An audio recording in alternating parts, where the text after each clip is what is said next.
เจ้าลกกะเตรียมสีดำหน้าแล้วพี่น้องเขียวกากะเริ่มเข้าสู่ฤดูกาลลังสู่ฟ้าหนาสู่ดินเลยเนาะ เมื่อแต่ย่ำนะย่ำแรงมาเฮาก็สบายเพราะว่าเขามีเขากินเด้อันนี้คือวิถีชีวิตของชาวนาต่อไปก็เขาชื่อหวานนะเบิร์ดกับบ่จักแหละพี่น้องปีนี้ก็เห็นหวานอยู่ประมาณ 80%ไปทางใดก็มีแต่เขาหวานแต่ว่าบางคนเขาเจ้าหวานเขาเจ้าก็ตกกะแบบตกกะไว้เพื่อว่าสิได้ให้ไทยดำเวลาที่ว่ามันบ่งามนะเพราะว่าเฮาหวานเอานี่มันบ่รับประกันอิงใส่ฟ้าใส่ฝนเนาะนาบ้านเฮามันบ่มีระบบชลประทานยอมใจผู้บ่าวหน่อย2 คนคิดว่าเพิ่นมาหลินน้ำซื่อๆบัดแล้วว่าได้พลหา10-60 อันนี้คือเฮ็ดแบบหับเมาแบบเข้าเจ้าบ่ได้นะคุมงาน อันจากได้ลายก็ลกเอาหลายๆเนาะผู้ใดทนหรือว่าผู้ใดเฮ็ดได้ไวก็ได้ลายอันนี้คือแข่งกับเวลาแล้วก็ความสามารถพร้อมผู้ลกกะแล้วเว้าหยอกว่ามันค่ำแล้วเผาเมื่อเอานมให้ผัวเราสบายดียามแรงพี่น้องทักทายสบายดี FC ที่ติดตามมดสุกูสุคนพี่น้องเมื่อนี้มาหาสอนละหัวพี่น้องมากับขอบกับครัวมากับเมียแล้วก็น้องเมียก็เริ่มเฒ่าแล้วพ่อแม่นเริ่มเป็นสาวแล้วสบายดีทุกคนไปสอนมานี่จริงสบายดีลูกสบายดีได้ยาวที่สอนแคมทางพี่น้องเลยเขากับซีแนมหน่อยจักหน่อยผู้สอนกับผู้สาวผู้บ่าวโลกกะอยู่โอ้ยเหมือนนี่สบายเลยพี่น้องบ่ได้ลงสอนไฮนี่คือซิมีลายอยู่ไฮนี่นำมันลายก็ถาลุ่นบางพี่น้อง สอน2 ไฮขึ้นเก็บเท่านึงสอนเอาคนดูแถวนี้กบห้องดูหวังว่ามันสิไข่ไว้เฮาสอนปลาใหญ่บ่ถือบ่ไหมบ่ถือปลาบ่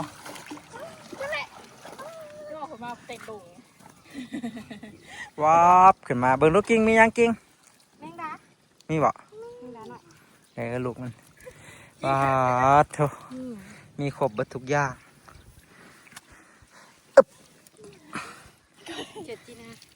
กิ้งไอ้กบแรงงานเถอะใส่กบหน่อยมีบ่มีแล้วพี่น้องนี่แนวเฮาสิได้ใส่เบ็ดนะกำลังใหญ่เนาะมีละได้พี่น้องมีละได้กบบ้านคอยมีละได้กิ้งน้อยกบหน่อยลูกเบิ่งปล่อยก่อนอ้าวใหญ่ไวๆเด้อพามากินเบ็ดอ้ายส่งดีจำนี่นะเขาเจ้าเอาไปขายได้ตัวเท่าไรวะตัวละ2,000 กีบเนาะขายให้พวกเขาเจ้าเลี้ยงกบนะน้ำได้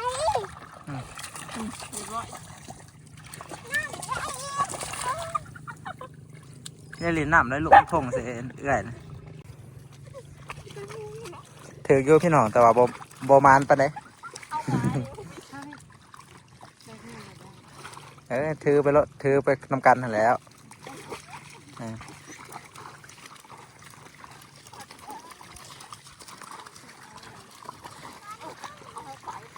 ให้หน้า2 ขางซ้ายมือหน้าว่านขางขวามือกำลังสีดำมืออื่น มาหลุ่นเบิ่งนำกันพี่น้องหน้าว่านกับหน้าดำเพิ่นเอามาไว้ใกล้ๆกันให้เปรียบเทียบเลยตัวใดสีงามตัวใดสีบ่งามแต่ว่าหน้าว่านเขาเจ้านี่ออกงามเขาเจ้าว่านแต่ช่วงฝนตกแห้งๆพุ่นแหละทั้งพุ่นกับว่านเบิดทั้งพุ่นกำลังลงมือว่านทางนั้นก็จูบน้ำออกแต่ให้หน้าเพื่อว่าสิว่านเขาเพราะว่าน้ำมันหลายโพดผู้บางคนก็ต้องการน้ำผู้บางคนก็บ่ต้องการน้ำมีเบิดพี่น้องเอ้ยหลายรูปแบบหลายสไตล์ในการเฮ็ดให้เฮ็ดหน้าเนาะเพราะว่ายิงใส่ราคาเขาคันเขามันราคาแพงเขาเจ้าก็สนใจเฮ็ดหน้าดำลายแต่ว่าเขามันราคาบ่ค่อยแพงบ่คุ้มค่ากับการลงทุนเขาเจ้าก็บ่เฮ็ดหน้าดำเขาก็มาเฮ็ดหน้าหวานเอาเฮ็ด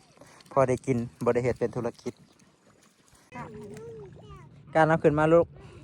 เอาขึ้นมาพี่มันแล้วกันแมงดาจับมันดู มาหมานได้ไหมเบิ่งเอามาหมาน ใช่ เบิ่งมาหมานคนบ่หมานขนาดมาเห็นแล้วยังบ่เห็นปุ๊ขอดหายังบ่เห็นอยู่ดู แล้ว แมงดาพี่น้องเอ้ยแมงดาหน่อยแมงดาหน้ามันใจไหม เจ้าแบบ แมงตับเต่า เพิ่มมา คูเนียมปล่อยลงมันใหญ่เบ่แล้วพี่น้อง เป็นตัวกบเหรอ มันเป็นตัวกบตัวเขตแล้วกบตัวนี้ตัวผู้หรือตัวแม่ไหมมึงดู โอ้โห ตัวผู้หรือตัวแม่เพราะตัวนี้มันต่างตัวก่อนเลยตัวนี้มันกระโตดำเห็นปะขางกระดำขางพี่กระด ตัวนี้ตัวผู้บอก ำจักบ่แน่ใจไปบัดแล้วเรามากินเบสไอายเด้อไปหามกินเบส2 คนนี่ แย่งนี่คือเครื่องมือหาอยู่หากินแบบสารพัดประโยชน์พี่น้องอิหยังกระถือเบิด แม่งแล้ว ถ้าถามมาถือยังแน่ละง่ำกระถือละหัวกระถือกบน้อยกระถือก้อนขี้งัวกันยังถือ แนวกินบ่ได้กระถือจนหอดแนวกินบ่ได้ตั้งแต่แนวกินได้จนหอดแนวกินบ่ได้ระหว่างที่คนทำมาหากินอยู่หมากัดอึกกระถึกอยู่จักไรยังสวบน้ำหรือสวบยังบูฮูมึงให้ลุ่มเนาะมันนี้เนาะให้เท่านั้นลองสอนมึงให้ลุ่มให้นี่ก็สอนลองเบิ้งมานได้ให้แบบนี้แต่เก่า บอกให้กำลังใจเนี่ยที่ว่ามันบ่มีน้ำนั่นนี่แล้วมันถึกดี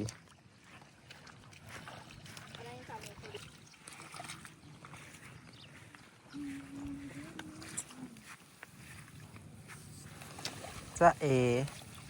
ตัวอะไร โอ้ยถือกบอีกแล้วตัวใหญ่แล้วเนาะ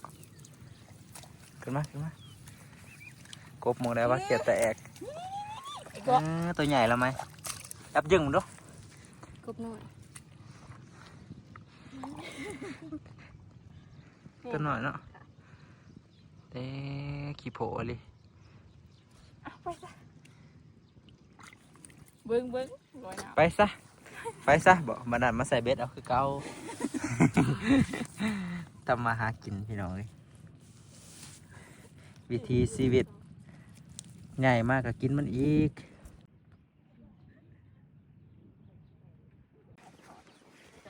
ไม่ก็มักกินอยู่ละหวกบ่กินละหวกปะ ำกินหน่อย เพิ่นบ่กินละหวกเพิ่นกินแต่ปิ้งกี่กันขากเราเบิ่งนี่ให้น้ำหลายๆนี่บ่ถึกต้องให้ตัวนี้เนาะปลาก็กินยังซะมาสอนบ่ได้กินละหวกปิ้งไปหันขาเท่านั้นอย่าว่ากินปิ้งคันขาก กินปิ้งคันขากกับปิ้งเกียดตาปาดละหวกบ่กินรุ่นใหม่เขาเจ้าบ่ได้กินเด้อพี่น้องอาหารบ้านนาเฮาแต่ว่าบางคนเขาเจ้าก็กินบางคนก็บ่กิน บ่แน่บ่นอนขึ้นกับผู้มักดอกว่าเรื่องอาหารการกินผู้มักก็กินผู้บ่มักก็บ่กินเนาะ เนี่ย คันไปอยู่นำผู้บ่าวที่ว่าอันมักเขานี่เขาพากินหยังก็กินเนาะใหม่เนาะฮะ โอ้ยกินมาม่าแล้วไข่เก่า กินแต่มาม่ากับไข่คือเก่า ตอนยังหน่อยนะกินเบิ้ง ตอนยังน้อยน่ะกินเบิด ใหญ่มากเลยเลือด เอ้ยยังน้อยกินข้าวกับปิ่งมาหุ่น ใหญ่มาเลยเลือกจักหน่อย ตัวหอกตัวเดียวละแกเลยตัวหอกเลย นี่ลองเบิ่งพี่น้องให้แบบนี้คือสิลายให้แบบนี้ ให้นำลายมันสิหน่อยให้นำหน่อยมันสิลายลองเบิ่งบ่ลองบ่ฮู้ ไม่ดองไม่ดีนี่แล้วหอกนี่ไง ปลา ตัวหน้าเด่นลงดิ่ง มีแต่โตมันเป็นโตแล้ว ว้าว เขียดเอาเขียดอันนี้ไปยังไปเออกินเลยฮึก็ตัวใหญ่มันตัวตุ้ยๆแท้ ไอ้ก็เคยกำลังไข่เนาะ มึงดูฮะไม่ปอด ตีลังกาเล่นกี่นี่กินนะ เล่นนี่ตัวนี้พวกไงนี่หอกกบใส่ขี่ก่อนพี่น้องเอ้ยใส่ขี่แล้วจะเอาใส่กระตามันจะง่ายเมื่อกันมันจะบ่ได้นะเนาะปลาบ่มีเนาะบ่เห็นนะนะบ่เห็นนั่นลูกปลายังบ่เห็นว่าลูกปลาดุกลูกปลาเค็งยังบ่เห็นปีแล้วนะฮะมาสอนเห็นหลายเนาะ สาวใหม่เพิ่นมาลุกใหม่ มีหัวอ้อมแขวอีกบ่ใหม่เดี๋ยวนี้ แม่เดี๋ยวงวด ยันงัวเขาไปกินแขวเฮ็ดหัวอ้อมแขวอีกเฮาบ่ได้แบ่งให้แล้วเนาะเขาแน่ว่าบ่ได้กินแล้วหวกเนาะ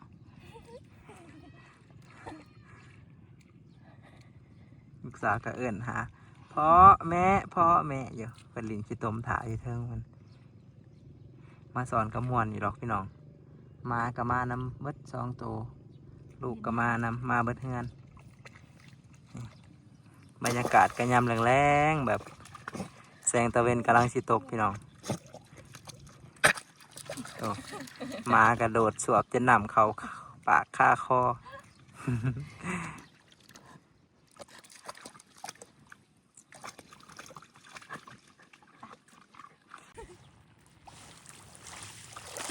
หลังแง่งพี่น้องเลยหาอยู่หากินแล้วก็เจ็บเมียนเครื่องมือทำมาหากิน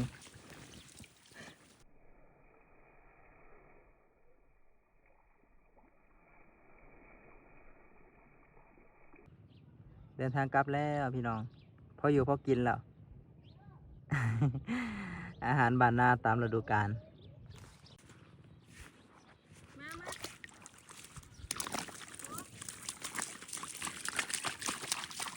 สมัยเฮียนจบม.3 แล้วพักโรงเรียนแล้วเนาะ แม่น พักโรงเรียนได้จักทิศแล้วไหม ผิดไป ได้อาทิตย์ปลายพี่น้องยังเหลือม.4ก็คืออันน่ะสั้นม.ต้นเป็นสั้นสุดท้ายของสั้นม.ต้นเนาะกำลังสิสอบเสียงในอาทิตย์สิมานี่แหละพี่น้องยังบ่ได้พักโรงเรียนแต่ว่าสมัยเพิ่นอยู่ม.3 พักแล้วซ้อมไม่รู้ได้เป็นจังได ลูกสาวบ่อยากเมื่อเลยพี่น้องลูกสาวติดขี้ตม ไอ้แล่นลงอีกแล้ว มันยังสิลงอีกอยู่ไปเมื่อลูกมาหากินข้าวมันค่ำเลยอาบน้ำให้แน่เพิ่นว่าเฮาเมื่อเขาเจ้ากับเมื่อคือกันพี่น้องคนน้อยๆเสื้อดำนี่ได้120 บาทมื้อนี้ หาเงินเก่งแต่หน่อยเลยอนาคตบ่ถูกบ่ยากดอก2 เมนูได้พี่น้องมื้อนี้อันนี้คือปลาสะโดไปตกปลาอีกแล้วหลังจากว่างจากการไถไร่ไถนากินบ่ใหม่ลองซิมบ่กำลังสิเฮ็ดอาหารพี่น้องเมนูอ้อละหัวกอ้อแมงดาแล้วก็อ้ออันนี้แกงบ่ข้อยเอิ้นอ้ออ่ะ เฮ็ดกินนำกันแท้ๆยังเว้าบ่คือกันบ่ผู้หนึ่งอ้อผู้หนึ่งแกงเอาลงอาหารบ้านนาพี่น้องปีหนึงได้กินแต่ช่วงเดียวก็คือได้กินแต่ช่วงระยะ1 เดือน หลังจากฝนตกมาใหม่ๆกบกับไข่แมงดากับไข่บินแวมาลงไหหน้าปอกไข่ออกมากลายเป็นลูกแมงดา ให้เฮาได้กินส่วนกบบริบินเต้นลงออกมาแต่หูแล้วก็เต้นลงน้ำเลยใส่กับใบผักอีเลิศพี่น้อง กระพักนั่นตู่ ผักอีตูแบบพอมอมคือกับข้าวแกงเห็ดนะพี่น้องคล้ายๆกันเนาะ เดี๋ยวกินกับเพื่อนพี่น้องวันนี้เรากินสุกแล้วพี่น้องกินข้าวแรงกันเด้ออันนี้คือผัดเผ็ดปลาสะโดพี่น้องผัดกะเพราโมมันผัดเผ็ด ใส่ใบกะเพราผักกินกับบ่ค่อยมีปันไดพี่น้องมื้อนี้อาหารพร้อมแล้วทุกคนกินข้าวแรงกันเด้อมื้อนี้ ทุกคนกินข้าว มื้อนี้กินหลายคนมื้อนี้กินกับนางใหม่เนาะเดี๋ยวเราสิชิมมื้อนี้ก่อน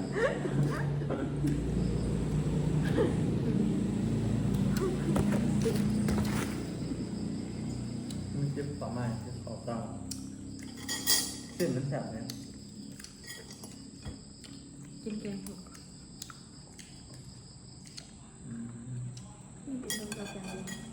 รสน้ำมันแซ่บ ค่ะ